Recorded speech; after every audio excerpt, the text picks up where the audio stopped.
What's going on, everyone? And welcome to another episode of Writing Friction. And as always, today's guest is pretty cool. Everyone say hello to Walter Mosley. How are you, Walter? I'm fine. Fine. I guess it's Friday, right? It's Friday. Yeah. I don't even know a month. I think it's 2021. We I can know narrow that. that down. I'm not sure what month it is at this point. I think it's still January. I don't know what's going on anymore. I had a quick question. I want to save it to the podcast. Is that your paint supplies behind you? Are those your paintings? Yeah, they are. Do you paint also? I paint, yeah. I mean, I'm not very good at it, but I love doing it. I've been doing it for a very long time. Uh-huh. And, so yeah. How long have you been painting? As long as you've been writing? Oh, much longer than I've been writing. Really? Maybe 50 years. No, 50. Let's see, about 58 years, I guess. Yeah. Okay. Where were you born and raised? Los Angeles. Really?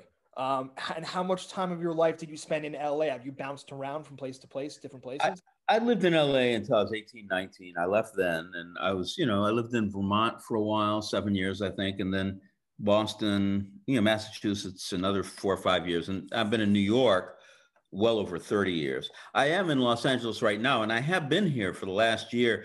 I was here working on a TV show, and then, COVID happened. I had an apartment on the beach. I said, well, I'd rather stay in an apartment on the beach than deal with New York at that time. So most definitely. Here I am. Have you been doing any writing this past year, or were you working only on that television show? Oh, yeah. I've been doing lots of writing. I published a book maybe 6 months ago, The Awkward Black Man. And then I have the book coming out, in a few days, Blood Grove. I think there might have been another book in there. Down the River Onto the Sea, I think might have been while I was here too. Yeah. Well, that's why I'm kind of stoked to talk to you. Your output seems to be tremendous. Have you always been the kind of person who gets after it? Are you a routine kind of guy? I mean, do you write every day? Do you write all the time? How do you put out that much work? I write every morning.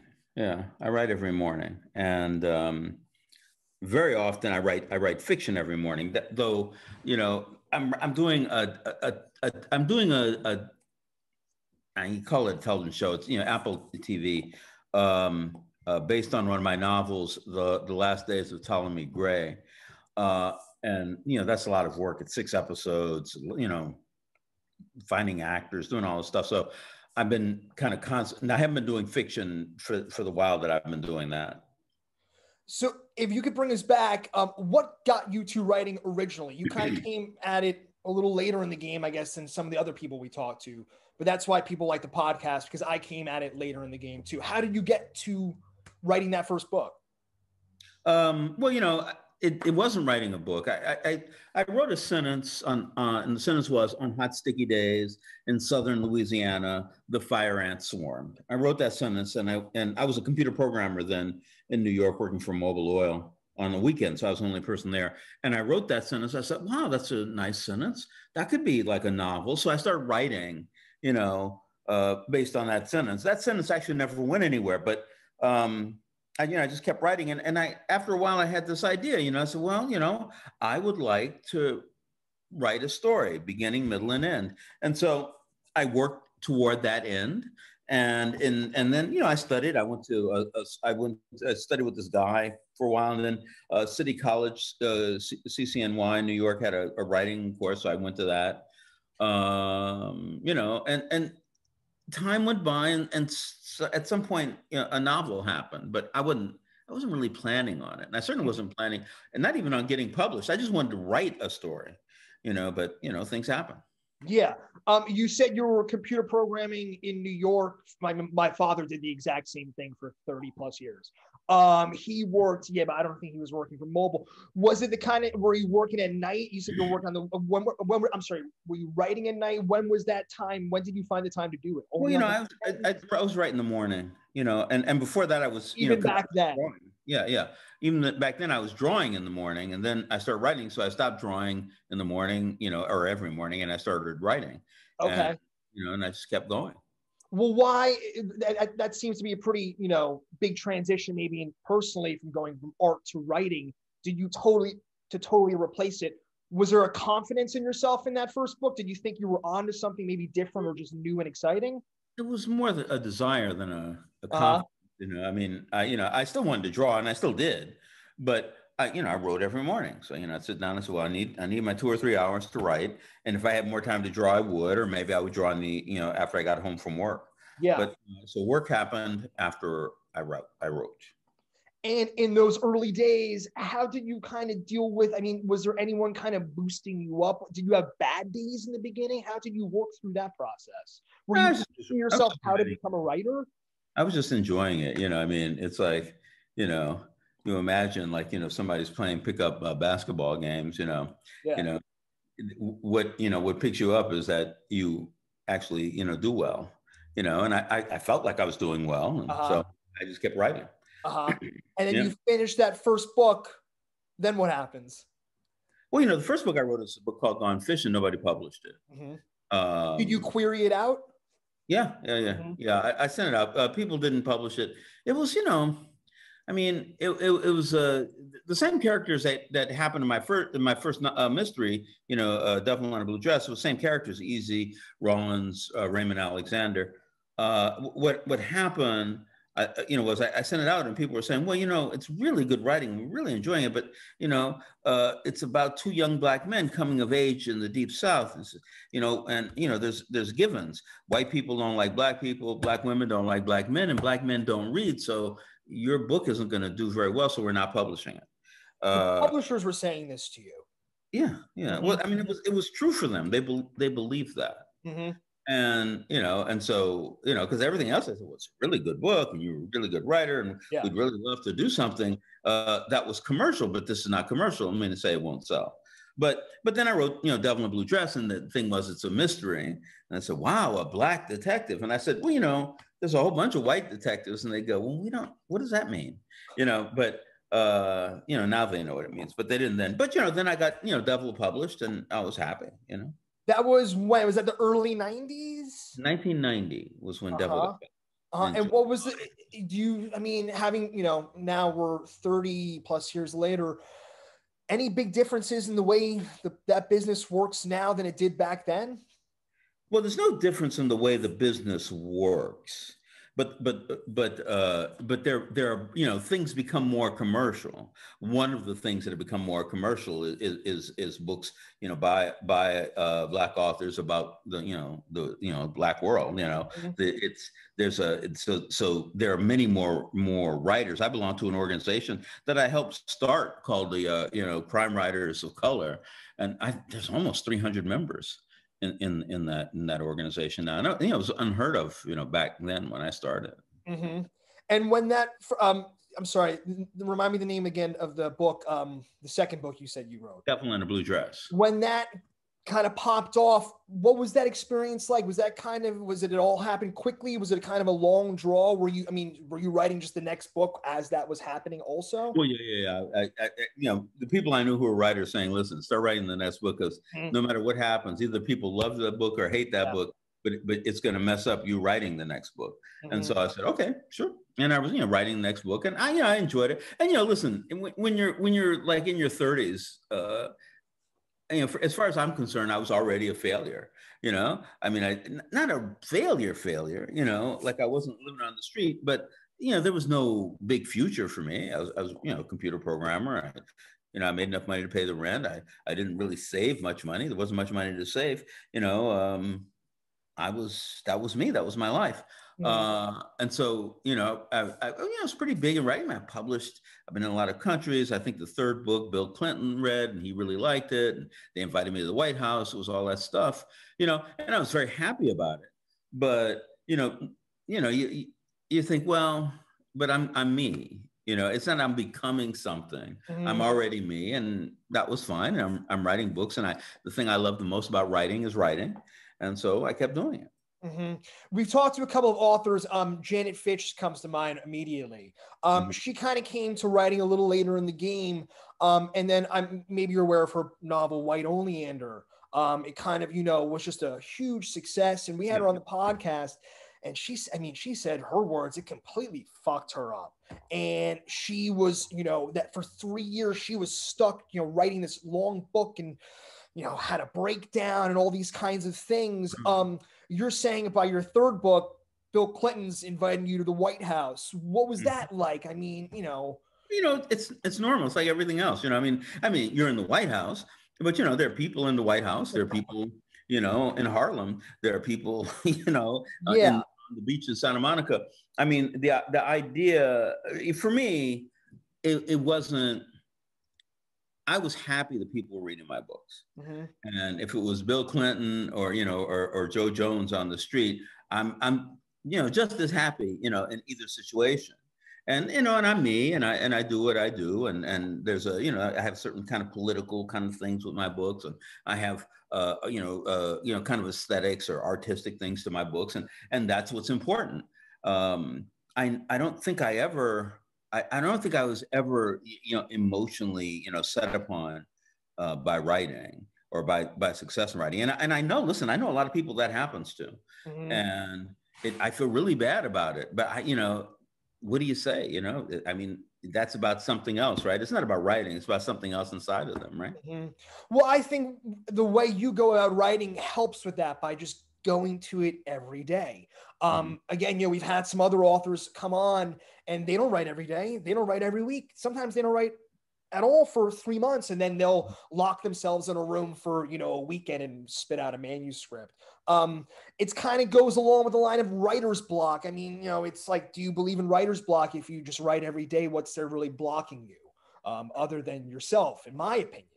Well, it's interesting. I mean, writer's block is like, if you say somebody's sick, say I'm sick. And so, well, the first thing you ask, if somebody says you're sick, you say, well, what do you have? It's not like, sick isn't a definition, it's a state, but it's not a definition. And, some people actually have deep emotional problems.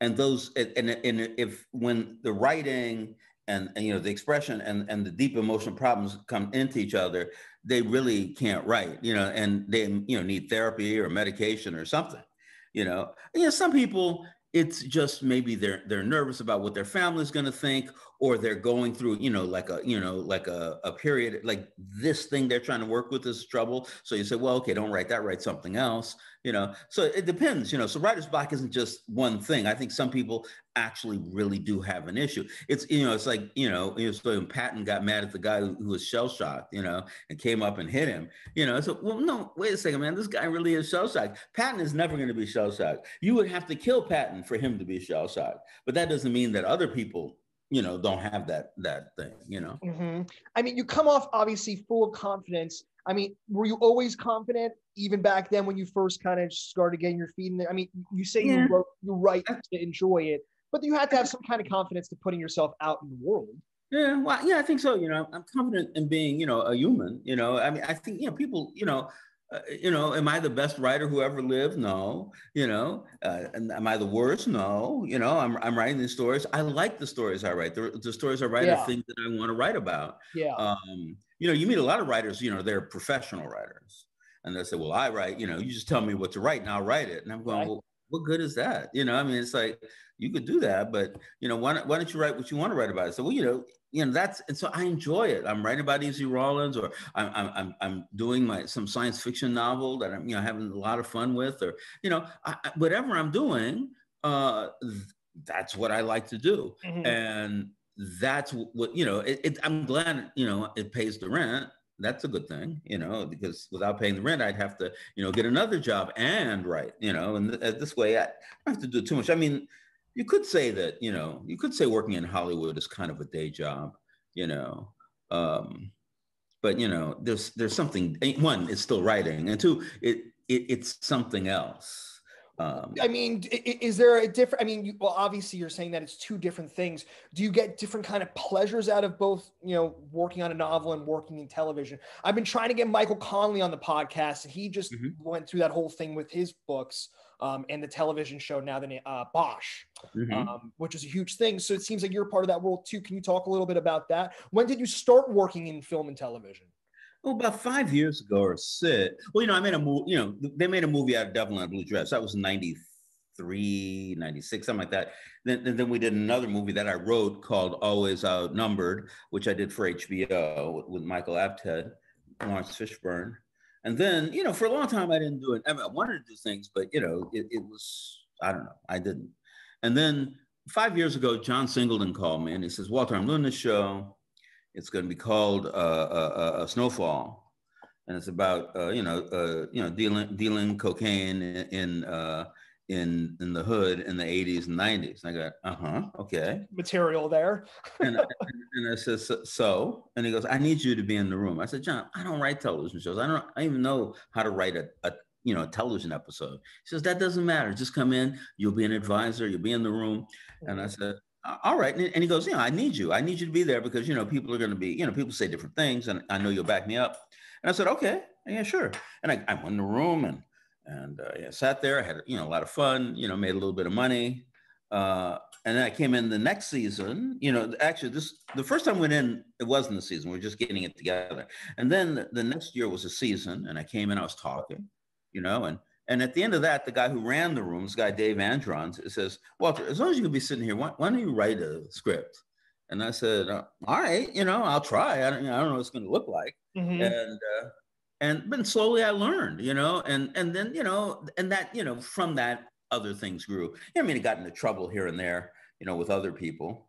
I was in a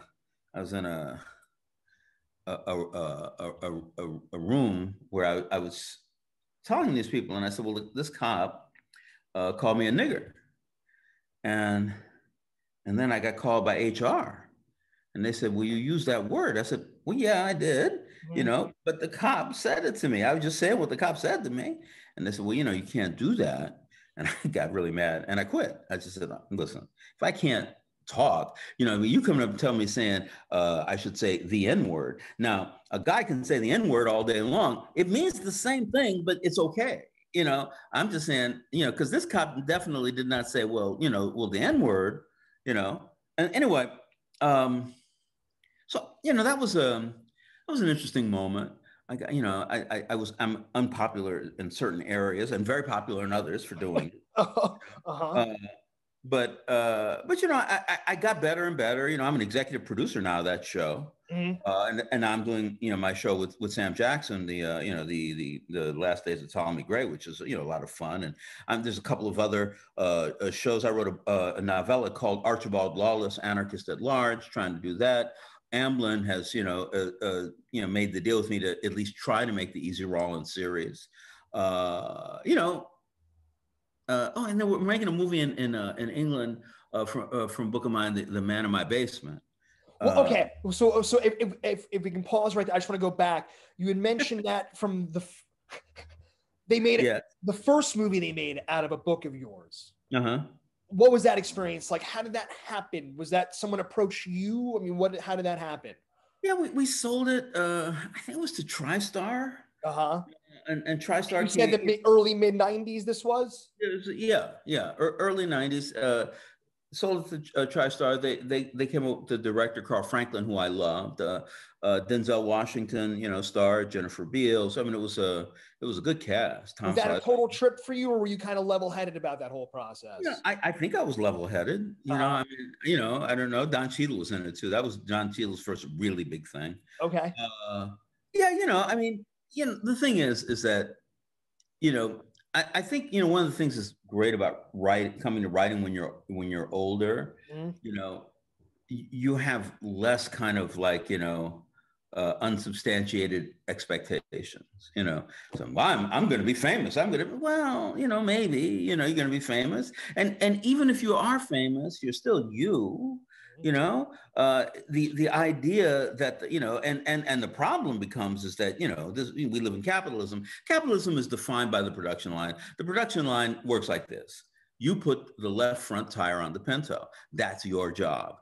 That kind of specialization exists everywhere. You write a mystery. I write a mystery, and the publisher says, where's the next mystery? I said, well, I'm not writing a mystery next. I'm writing a science fiction novel. I said, we're not going to publish that. This has happened to me again and again. And I go, what do you mean? It's like, because you are a mystery writer. That's what you do. And I go, okay, fine. I'm going to go to another publisher and I'm going to promise them my next mystery novel if they publish my science fiction novel.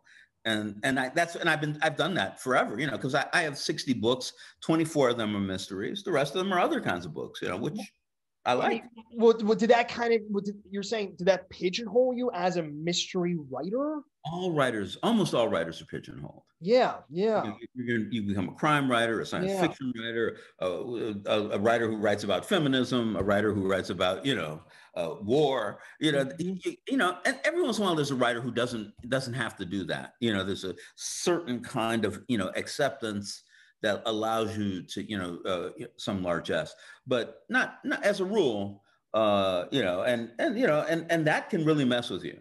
Like if you say, okay, now I can only write mysteries. Not only mysteries, they just want me to just write mysteries. They just wanted me to write about Easy Rollins. If I said I'm going to write about something else, they go, no, you can't do that because. And I say, yeah, well, because no, I'm not.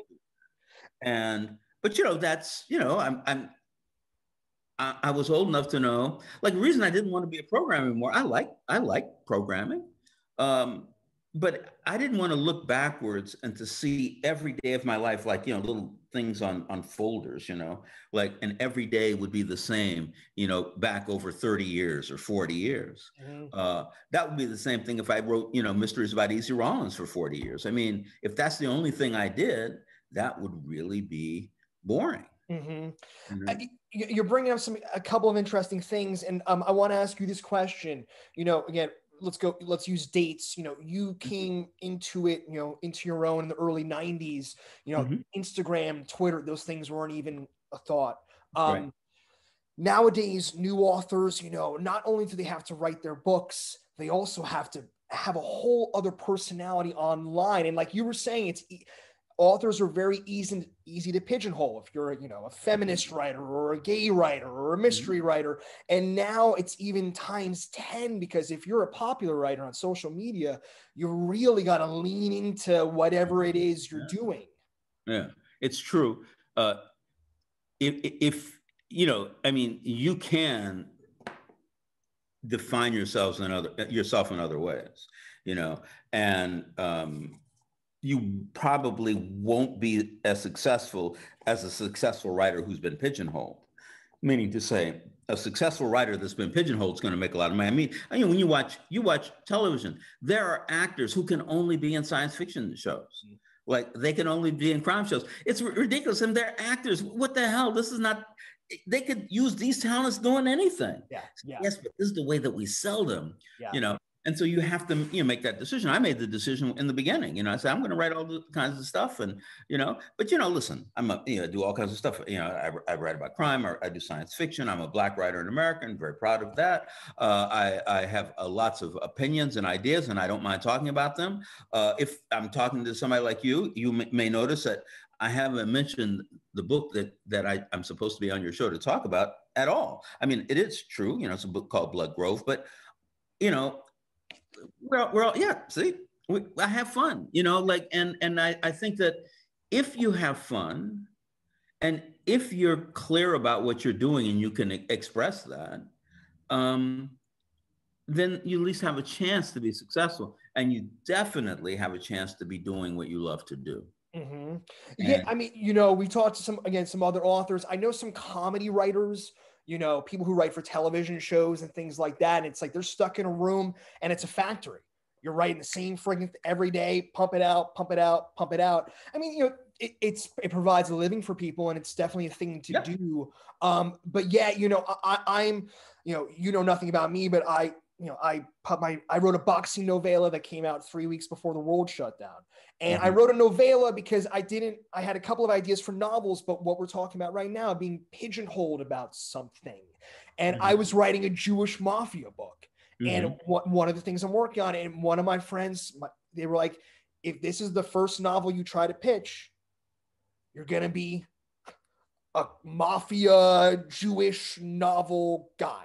He's like, do you want to make you a mafia novel Jewish guy? Tell us, please tell us. You talk about comedy, And yeah, there are a lot of people. That's what they do. They sit in a room, like in in the old Dick Van Dyke Show, Maury Amsterdam, and Anne Marie, and they're just like making jokes, and that's what they do all day. I said, but if you're Dave Chappelle, or you're Richard Pryor, Yeah. or I mean, or there's all of these incredible comedians who actually start to make their life part of their shtick, and they might do a movie, and they might do this, and they might do that. It's people will try to pigeonhole you, but you can go beyond it.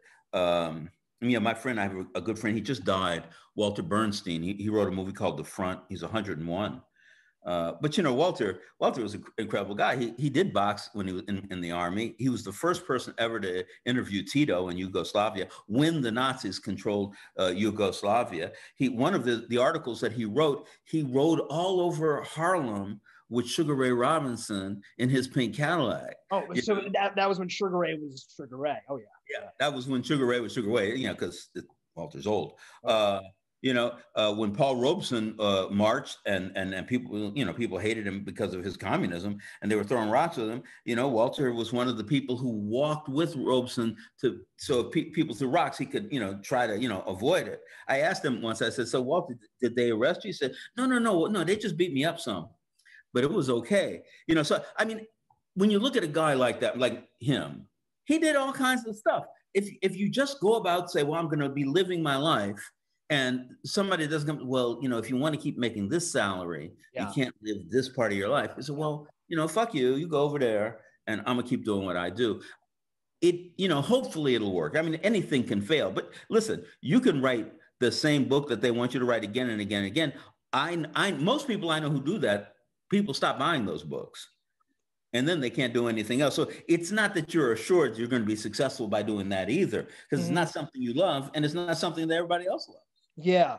To go back to what you were saying before, like comedians doing the same shtick, I instantly thought of James Gandolfini. He is forever Tony Soprano. He was in other movies before, he was in things after, but I see a photo of James Gandolfini. He is Tony Soprano.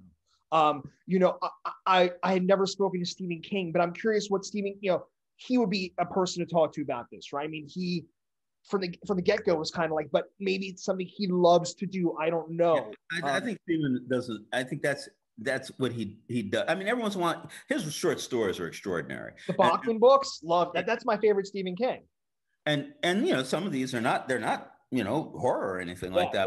And because he loves writing and he loves reading and stuff like that. But he likes those big horror novels of his, and he's writing them, and I don't think that he has any problem with it. Yeah. He certainly doesn't have to do it. He's made enough money. Yeah. But some people, they can't stop it. They just have to do it. They say, well, I need the success. I need the input. I need the followers, on Twitter, it's like, come on, man, who these people following you? What do you want to do? A friend of mine had written a novel and she was doing very well. And so I wrote her an email. And I said, "You're doing very well. That's really wonderful." And just like that, she answered. She was just on. I mean, it was what she wanted. She says, "Thank you very much. That's wonderful. I'm doing this and I'm doing that and I'm doing this." And then, and she was off, to talk to somebody else. And, listen, if you like it, especially young people today, that's kind of one of the ways that they communicate. It's not what I do. I'm lucky. I published books when that wasn't the thing. Now people do know my name. And so I'm able to, to sell books, and I'm able to work, out in here in Hollywood. And, and I'm happy, Yeah. Well, I mean, like, if people look at your bibliography, like your bibliography is kind of like David Bowie's discography. It's like, it's like every year you got another banger out, another one out, another one out, another one out. I mean, are you going to do that till it's just, you can't do it anymore? Is that the pace you always plan on keeping? Well, I have no intention of stopping now. Yeah. And, that's really good. And, I keep writing, and, listen, one day, I might stop. I don't know. Yeah. But right now, I just, if I wasn't writing every day, I don't know what I'd be doing. I got up this morning. I had to, work on rewriting the pilot for the series I'm doing, and and that was a lot of fun. And and then that was over, and I worked a little bit on a drawing, and I did a little tiny bit of exercise, and I'm okay. Yeah. Did anyone help you or mentor you early on with any of the screenwriting process? Not well, it's interesting about me and screenwriting. 20 some years ago, Walter Bernstein brought me to the Sundance Institute, where they have twice a year they teach screenplay writing, and I went and I learned some stuff, and I learned really that I couldn't do the kind of movie I wanted to do yet. I didn't have the talent for it or the experience, but still, I got somebody else to make it, so it's fine. And then a few years later, Walter said, "Walter, I want you to come teach at Sundance." And I went, "But Walter, everybody at Sundance, including, the students, know more than I do." And he said, "Yeah, that's right. But there are things you know that they don't know. So you need to go." And we argued about it for a couple of years. And finally I went just to prove to him that it wouldn't work. Not to ski? Huh? I said not to ski. Yeah. But they love me at Sundance. And I teach there. I've been teaching there for 20 years because I know a lot about story. And, so I can, so I can look at, what you're doing in story, and also I'm not stuck, with, the 3-act structure and, the this and what's the theme of your, the story. It's like, you watch a movie like Lost in Las Vegas, and you say, "What's the theme?" I said, "Come on, man, what's the theme? Like, give me a break." Because I just enjoy it, and I don't make any money. They don't pay me to do this thing. I meet a lot of people who become famous, really, but that doesn't help me either. And I don't care that it doesn't help me. Yeah. Because again, I think that what you should be doing, at least what I should be doing, is living my life, and creativity in my life is like the most important thing. It's like, other people, it's other things, but for me, it's creativity. I'm saying I can create, by drawing, by writing, by helping other people figure out things that they're trying to do, like I do at Sundance. It's great. Do you have a community? You talked about a writing group that you had earlier in the podcast. Do you have a community of people you kind of share your work with? You workshop with people? No, I don't. I have a publisher who's my fourth book. I think I decided to give to a Black publisher because listen, if you sell a book, you get 10 to 15% of the cover, right? The other 90 to 85% goes to the publisher, because publishers are not funded by the government. They only hire the people they know. Mm-hmm. So it's kind of an unconsciously racist thing. Everybody's white in publishing. It's changed a little in the last 10 years, not that much. And so my thing is well, I'm writing about Black people and Black people are reading these books. If I give it to a Black publisher, then all the money will, go to a place I'd like it to go. Not every book, but, I publish a book with Paul now and then. Paul's a wonderful guy. He was a Black Panther in the day. His son is one of the most famous writers in America now, Ta-Nehisi Coates. Oh yeah, of course, yeah. He's and it's great. So whenever I write a book, I give it to Paul. Whenever I write a book, I say, "Paul, I just wrote a book." He said, "Well, send it over and let me take a look."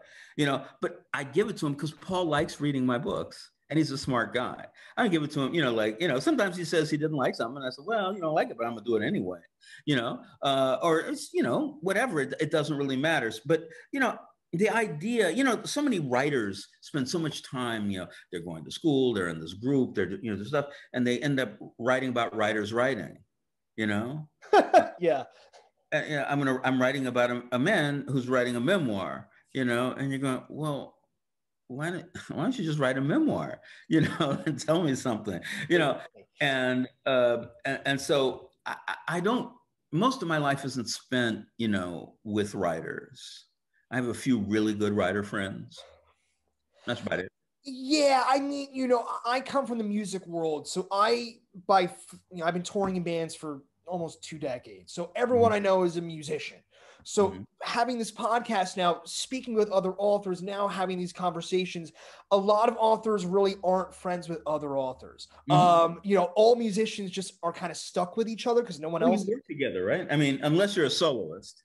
That's what it is, right? And writing is such a solo expedition that I think we're always so, not again, insecure is a blanket word to use, but it's such a personal process that's a bring other people in, especially other writers.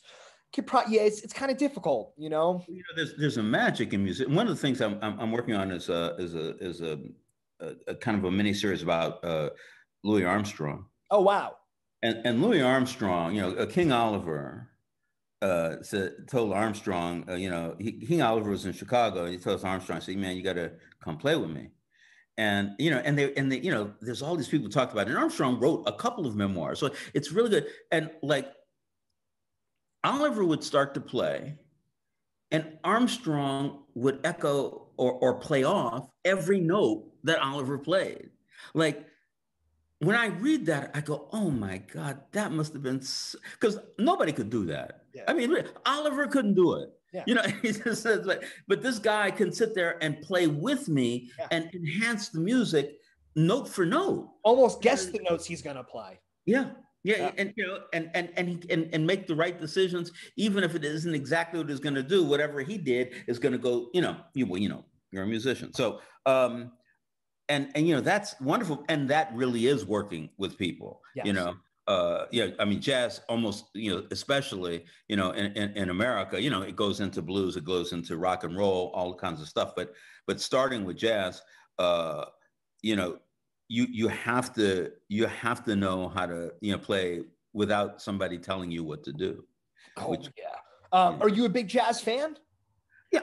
Listen, I love jazz. I mean, I don't know if I'm a big jazz fan, but I do love it, Yeah. I mean, before the world shut down, you said you were living in New York. You ever go to any of the clubs? You ever go out to see jazz? Yeah. No, you go, but I mean, it's not the New York that it was, but there are a lot of, there's jazz there, unlike any place else, and the people who run it are the people who know its history. Mm-hmm. A lot of people are playing music today, that they kind of call jazz. It's not really jazz, and also it's not part of what am I trying to say? It's not. It doesn't pay attention to where it came from. Mm-hmm. Mm-hmm. And in a lot of places, LA is one of those places. I'm not that happy with jazz here, but in New York, it's it's cool. And I guess Chicago, it's blues, and it's outrageously good there. Yeah, no, I love Chicago. And growing up, my father was taking me into my first concert was at the Beacon Theater. I was 6 years old. All my brothers. But I mean, he was taking me. I mean, my dad's a big blues guy, so we were going to BB King's all the time. I grew up in Bergen County, so just right over the bridge. Or you said you're in LA now, but you're mainly a New York kind of guy. In New York, I'm a New Yorker. Yeah. I'm a New Yorker. That affect your writing? That affect your writing at all? It did after a while. Listen, I hadn't lived in LA for 20 years when I started writing, and I started writing about LA. It was what came out of me naturally. Yeah. I write quite a few stories that happen in New York. I have a detective whose father loved jazz, who named him King Oliver. Actually, even the real name, Joe King Oliver. And he's not a musician, but he loves, he loves jazz and talks about it. Blues, yes, jazz, but blues too. And so I do, and I write about, listen, I write about everything. I write science fiction, so far in the future and places that are not here. I'll write about, Georgia in 1840. I'll write about anything. I think I at some point or another, I started to feel free about, creating place, which is one of the hardest things in writing fiction. Do I believe in the place? Do I believe, if I believe in the place, then I can believe in the characters, because all of a sudden there's gravity. There's something. Yeah. Immediately Saul Bellow comes to mind. I don't know if you're a fan of his work. He wrote a lot of his stuff in Chicago. And he puts, boom, right from the get-go, he puts you in Chicago. He's one of the authors that kind of just immediately came to mind when you were saying that. God, you're talking about Chicago authors. I'm trying to remember the guy's name. Another Chicago author. Yeah, he's really a great guy. Jewish guy too?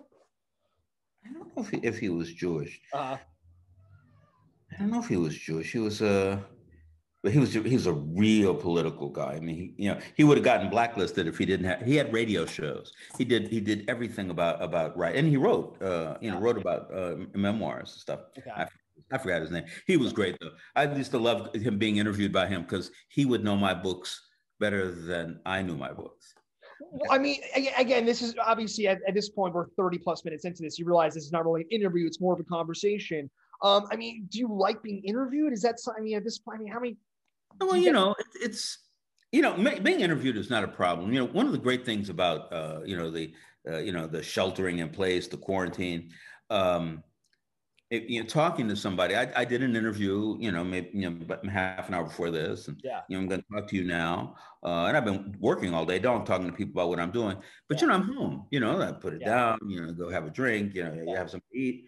The problem is when you're on tour. I got to fly to Cincinnati, and then I got to stay in this hotel that I don't like, and then I got to go do a reading, and the next day I got to fly somewhere else. I got to go to St. Louis. Work out in a crappy hotel gym. But talking is fun, it's fun. Yeah, I mean, again, in the podcast is really, I'm not trying to bore people to death by talking about the specifics. It's just the listeners love hearing just people, who these authors are, because again, a lot of the times authors to people are just, the photo on the back of the book, and this podcast is shining a lot of light on this world, before people don't really know who these people writing these books are. Right. And much better for because it's, listen, I mean, like for instance, the New York Times, really, they only review my mysteries. And not even special, just and they have a roundup, and so you don't, people will have to know me already. The whole idea, and are doing television. Television is really hard, because there's not that much time on television, and there's not that much local television anymore.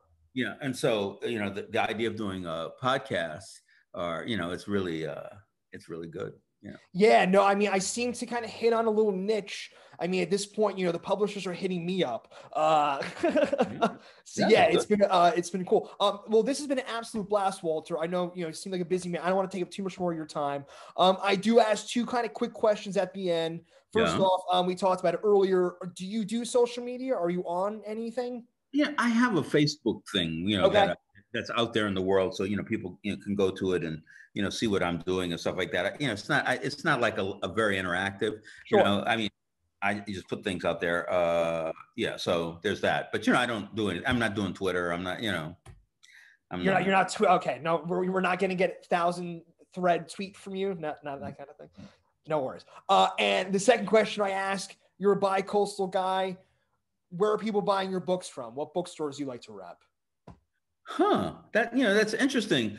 There's a bookstore in LA where I am, Esselwan, that I love. It's a great bookstore, and I've been doing readings at that bookstore since my first book. So that's really good. And it's interesting because a lot of the bookstores, like in New York, they're new. They're falling apart. Because old time bookstore owners, it was easy to have a bookstore. You just had it. People come in and buy books. It wasn't really a business. Yeah. And now it's, there are new bookstores starting all over again. People who really have a business plan and they know how they're doing and how they're approaching, their audience. And, so it's a new thing. So at one time I would have had, bookstores everywhere, but I don't now, I mean, it's true. I don't know. Well, I mean, and do you Strand bookstore? You got to give us one in New York. I love the Strand. I mean, that's just, that had nothing to do, all right. No, nothing to do with me being a writer. I love the Strand. Go there, Yeah. It's like, have you ever done any readings in San Francisco in your career? Yeah, I've done readings all over San Francisco. A lot of times you try to, at this point, because a lot of people know, I don't so much read in bookstores. I read it like in places where you can get a couple of hundred people or a few hundred people and you do it. But I've read everywhere. Like there's really almost no place you can name that I haven't read in. I've read in Selma, Alabama. I mean, I can't even believe that. But all over the place. Walter, man, what a blast! And I'm actually going to ask. I want to get one of your paintings for my wall. Maybe one day I can get one of your paintings. All right, we'll work that out. I love it. Walter, thanks so much for taking the time. Thank you very much. It's nice to meet you. Bye-bye.